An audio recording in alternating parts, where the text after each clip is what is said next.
பெண்களுக்கு இலவச பேருந்து. இதுக்கு மாற்று யாரு? ஐயா எடப்பாடி பழனிசாமி. அவர் பெண்களுக்கு இலவச பேருந்து கொடுக்கிறாரா? நான் இவர் எப்படி? ஐயா எடப்பாடி பழனிசாமி எப்படிப்பட்டவர் தெரியுமா? உங்களுக்கு எல்லாம் தெரியாது. பாரிவள்ளல் பரம்பரையில வந்த கடைசி பேரன் அவர்தான். அவர் பாரிவள்ளல் பரம்பரை வாரி வழங்குறாப்புல. ஆண்களுக்கும் இலவச பேருந்து. அப்ப நடத்துனர் ஓட்டுநர்கள் சம்பளம் யாரு கொடுப்பா? செத்து போனவங்க அம்மா ஜெயலலிதா வந்து கொடுக்குமா?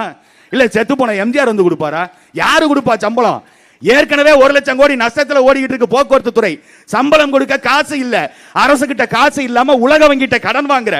அதுல ஐயா ஸ்டாலின் நிர்வாக திறனற்ற எடப்பாடி பழனிசாமி ஆட்சியில 4.25 லட்சம் கோடி கடனை வாங்கி வைத்திருக்கிறார்களே, இதையெல்லாம் யாரும் கேட்க மாட்டார்களா அப்படின்னாரு.